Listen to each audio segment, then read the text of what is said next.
Hello, my dear students. A very good morning to all of you. Today we are going to discuss here another topic in this chapter. Topic is propagation of sound. Okay. A sound need a medium to travel. अगर हम space की बात करें तो वहाँ पे हम एक दूसरे की आवाज़ नहीं सुन पाएंगे. ऐसा क्यों होता है? बिकॉज वहाँ पे एयर प्रेजेंट नहीं है, कोई मीडियम प्रेजेंट नहीं है, साउंड ट्रेवल नहीं कर सकती. So that's why we can't hear to each other. Okay. So sound को ट्रैवल करने के लिए एक मीडियम की ज़रूरत होती है. So right now if I am speaking and you are hearing to me, how it is possible? You know that sound travel one place to another just like any other element, like light travel one place to another, just exactly like that sound also travel one place to another. Okay, now let's try to understand how exactly it travels. How does exactly sound travel? So student, we have learned that sound is produced by vibration of an object. Vibration के द्वारा ही sound produce होती है. And you know that the vibrating body or object produce sound in the form of energy. What is sound? Sound is a form of energy. And what happened actually, the vibrating body transfer this energy to the air molecules which is close to it. Okay, आपको पता है कि हमारी चारों ओर air है. Okay, अगर मैं vacuum की बात करती हूँ तो वहाँ पे आपको साउंड नहीं सुनाई दे रही है क्योंकि वहाँ पे एयर प्रेजेंट नहीं है. साउंड को ट्रांसफ़र होने का कोई मीडियम ही नहीं मिल रहा है. ओके, लेकिन जहाँ पे एयर प्रेजेंट है, जो एयर हमारे क्लोज होगी, वाइब्रेटिंग बॉडी क्या करेगी? ट्रांसफ़र करेगी इस एनर्जी को to the air molecules. Okay, और एयर मॉलिक्यूल्स क्या करेंगे? वो भी इसे ट्रांसफ़र करेंगे. Means air molecules also start vibrating back and forth with the same frequency, and these vibrating air molecules pass on their vibration to the next air molecules. इसी तरह से वाइब्रेशन पास होगी. एक एयर मॉलिक्यूल में vibration, फिर उसने transfer की next air molecule में, और आपका वाइब्रेशन क्या हुआ? पास हुआ. ठीक है. और जब ये वाइब्रेटिंग एयर मॉलिक्यूल्स आपके कानों तक आएगी तो आपको साउंड सुनाई देगी. We feel these vibrations as sound. Okay. So अगर मैं यहाँ पे बोल रही हूँ you are able to hear there, तो इसका रीज़न ये कि क्या है, इस रूम में एयर मॉलिक्यूल्स प्रेजेंट हैं और ये क्या कर रहे हैं? साउंड को ट्रांसफ़र करने में हेल्प कर रहे हैं. अगर मैं किसी ऐसी जगह में बैठी हूँ जहाँ पे एयर मॉलिक्यूल प्रेजेंट नहीं है, तो यहाँ पे what ever I am speaking you can't hear, क्योंकि मेरी आवाज़ आप तक आ ही नहीं पाएगी, कोई मीडियम ही नहीं है. साउंड कैसे ट्रैवल करेगी? Okay. So sound need a medium to travel, और air molecules helps to travel the sound from one place to another. Okay. Now चलो, ये तो हमने पढ़ लिया कि एयर मॉलिक्यूल्स हैं, देन हमें साउंड सुनाई दे रही है. अगर मैं कुछ बोल रही हूँ तो यहाँ पे एयर मॉलिक्यूल प्रेजेंट हैं, वो वाइब्रेट हो रहे हैं. वाइब्रेट होने के बाद एक एयर मॉलिक्यूल से वो एनर्जी दूसरे एयर मॉलिक्यूल में ट्रांसफ़र हो रही है, वो भी ऑटोमेटिकली वाइब्रेट हो रही है. देन इस तरह से वाइब्रेशन के थ्रू आपका साउंड ट्रांसफ़र हो रहा है. Okay. Now the question is, does sound travel in solid and liquids? चलो, एयर का हमने पढ़ लिया है. अब साउंड क्या सॉलिड एंड लिक्विड में भी ट्रेवल करता है? Absolutely yes. Sound does travel solid and liquid also. Okay. Okay, इसको हम एक एक्सपेरिमेंट से देखते हैं. एक एक्टिविटी करनी है आपको. You just tell to your friend, just put year on the table and आपने अपने फ्रेंड को बोलना है एक टेबल होगा, उसमें उसने इधर से अपना ईयर लगाना है और आपने टेबल को इधर से स्क्रैच करना है। तो आपने उससे बोलना है कि आपको कोई साउंड सुनाई दे रही है, तो उसे साउंड सुनाई देगी। सो हियर क्या साउंड ट्रैवल हो रही है?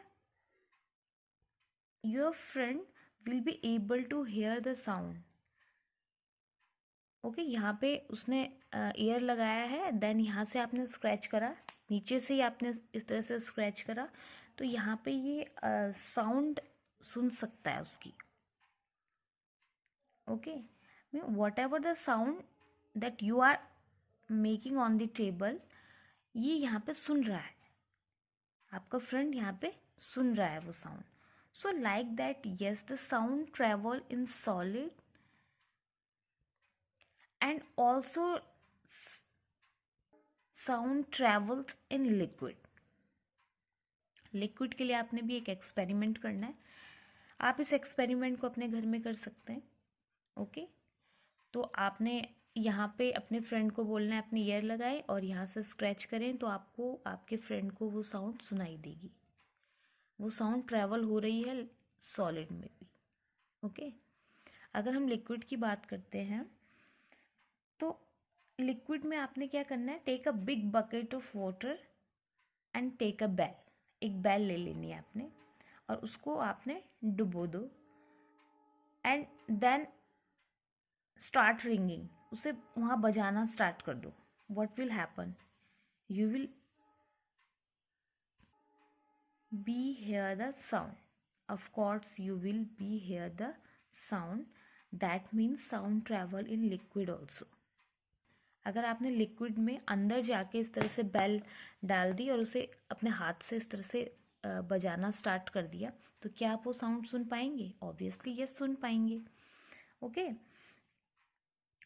तो इसका मीन्स क्या हो गया? इसका मीन्स ये है कि साउंड जो है आपका लिक्विड में भी ट्रेवल कर रहा है। Okay, so with the help of this two experiment, we have understood sound travel in solid, liquid and sound also travel in air. Okay, now the next question is, sound is fastest in which medium? What do you think?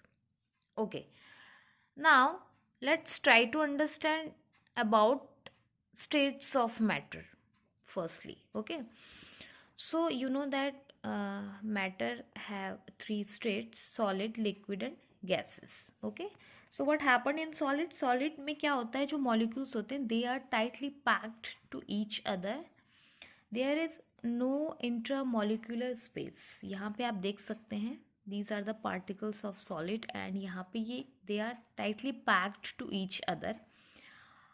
अगर हम in case of liquid में देखते हैं तो यहाँ पे क्या है, जो आपको मॉलिक्यूल्स दिख रहे हैं वो कंपैरिजन टू सॉलिड के लूजली पैक्ड है, इनके बीच में इंटरमॉलिक्यूलर स्पेस है थोड़ा बहुत। ओके, नाउ अगर हम गैसियस स्टेट की बात करते हैं तो यहाँ पे क्या है, यहाँ पे जो मॉलिक्यूल्स है वो उनके बीच बहुत ज़्यादा इंटरमॉलिक्यूलर स्पेस है, राइट। एक पार्टिकल आपको यहाँ दिख रहा है तो एक मॉलिक्यूल आपको वहाँ दिख रहा है, तो इनके बीच क्या है, आपका सबसे ज़्यादा गैप है अगर हम कंपैरिजन करें इन दोनों से। ओके, तो सॉलिड के जो मॉलिक्यूल्स है they are tightly packed to each other. Okay, let me give you an example. ठीक है, अगर एक रूम में 8-9 स्टूडेंट हैं और वो काफ़ी क्लोज बैठे हुए हैं और मैं लेक्चर दे रही हूँ। ओके, लेक्चर मीन्स मैं बहुत धीरे धीरे बोल रही हूँ, तो वो 8-9 स्टूडेंट हैं जो है ईजिली मेरी बात सुन पाएंगे, राइट। ओके, नेक्स्ट केस में क्या होता है कि उन्हीं स्टूडेंट को मैंने दूर दूर बिठा दिया है थोड़ा गैप में, तो क्या वो मेरी बात सुन, अगर मैं आगे से कुछ बोल रही हूँ, धीरे धीरे बोल रही हूँ, तो क्या वो 8-9 स्टूडेंट तक मेरी आवाज़ जाएगी जो दूर बैठे हुए हैं? ऑब्वियसली जो फ्रंट में है वो मेरी आवाज़ सुन पाएगा, बाकियों में आवाज़ जाने में टाइम लगेगा। ओके। और अगर मैं गैसेस की बात करती हूँ, एक स्टूडेंट को मैंने इस रूम के एक कॉर्नर में बिठाया, दूसरे को दूसरे कॉर्नर में बिठा रखा है, हुआ है वो स्टूडेंट। तो क्या वो, और मैं आगे से बोल रही हूँ कुछ बहुत धीरे, तो क्या वो मेरी बात सुन पाएगा? बहुत टाइम लगेगा साउंड को ट्रांसफ़र होने में। ठीक है। तो यहाँ पे ये कंक्लूज़न निकला है, जब सॉलिड मीन्स सॉलिड में molecules are tightly packed to each other, तो इसमें सबसे ज़्यादा साउंड ट्रैवल करेगा, मीन्स कम टाइम में साउंड क्या होगा, ट्रैवल हो रही है, राइट।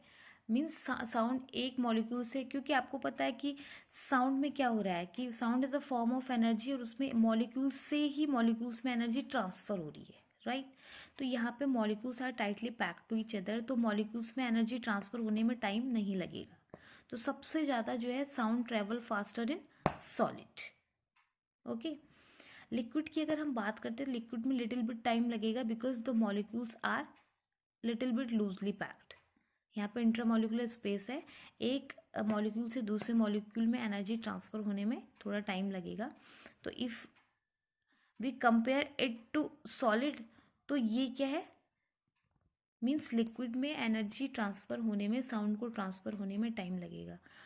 और अगर हम गैसेस की बात करते हैं तो इसमें सबसे ज़्यादा टाइम लगता है, बिकॉज आपको पता है कि जो मॉलिक्यूल हैं वो बहुत दूर दूर हैं इसमें, और इसमें one molecule to another molecule में एनर्जी ट्रांसफ़र होने में ऑब्वियसली टाइम लगेगा, बिकॉज यहाँ पे जो मॉलिक्यूल्स हैं ये काफ़ी फार अवे हैं। ठीक है। सो कंपैरिजन करते हैं तो सॉलिड में सबसे ज़्यादा फास्टर साउंड जो है फास्टर ट्रैवल करेगी, सबसे फास्ट ट्रैवल जो साउंड करती है वो सॉलिड में करती है, because the molecules are tightly packed to each other. ठीक है, कंपैरिजन टू लिक्विड।